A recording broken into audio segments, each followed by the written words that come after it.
Outra cousa que pon de manifesto esta chuvia que non cesa é o mal estado de moitas das nosas estradas. E unha das que se leva a palma é esa 52 que levanos mal e que agora cando chove pois é impracticable en moitos puntos, non? Así é, falamos da autovía das Rías Baixas, a que une Vigo con Benavente na provincia de Zamora e que arrastra problemas recorrentes no seu firme. Non todos os kilómetros son iguais. Por exemplo, no tramo Vigo a Cañiza, especialmente en Tameiga e no Alto do Confurco. Abondan as fochancas e tamén os parches que se notan e moito na suspensión dos vehículos. Entre Ponteareas, Mondariz e as Neves, a situación complícase. Aquí súmanse problemas de drenaxe e tamén un punto negro histórico no kilómetro 289, onde xa se registraron máis de 20 accidentes en tan só 2 anos. Aquí, por certo, están en marcha obras para mellorar a seguridade. En Ourense e en Verín, o pavimento presenta numerosas gretas, numerosos buratos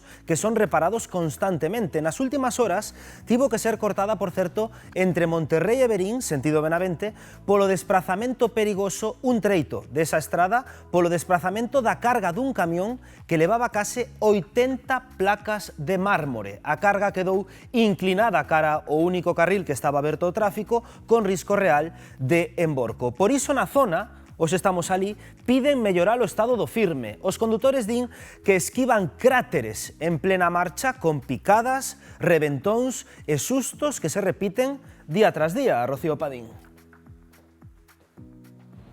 Sí, esquivan fochancas como quen esquiva obstáculos nun circuito de rally. Fíxense vostedes o tamaño que teñen estas fochancas na A52 e por eso viñamos aquí onde Germán. Moi bo día, como estás, Germán? Bo día, Rocío, por ves, con esta lamentable situación que temos aquí no estado da estrada.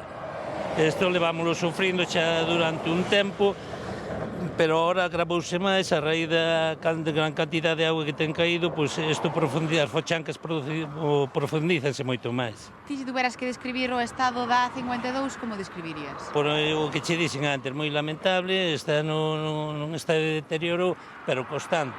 Empezaron agora un pouquiño a reformar isto, pero xa chegou unha peligrosidade enorme. É que ti mesmo sufriches nas túas propias carnes as consecuencias, Germán. Exactamente, fai un mes escasamente, baixaba eu por esta estrada, encontreime cunha fochanca algo profunda e tuve un reventón nunha roda do vehículo. Deuche tempo a reaccionar? Pois viña nunha velocidade moderada e menos mal que non tuve máis incidencia que esa co reventón, pero en todo caso o susto foi considerable. Pasaches medo? Por bastante, porque foi un impacto brusco, era de noite, a visibilidade era reducida e claro, neses momentos impactache o sufrir ese día. Claro, e están a ver vostedes que temos un carril cortado, este é o normal? Este non é o normal, está cortado concretamente o carril dereito, que por onde circulan os vehículos de maior tonelaxe, entonces aí prodúcese máis incidencia.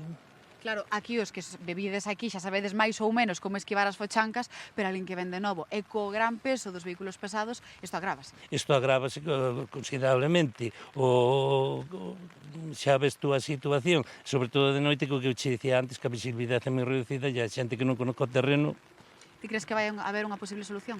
Pois supoño que será esta que están facendo, botando remendos, pero como continúen as choivas, isto vai seguir na mesma situación. Pois, Germán, moitísimas grazas por atendernos. Xa ven vostedes, toda a 52 está nas mesmas situacións, compañeiros.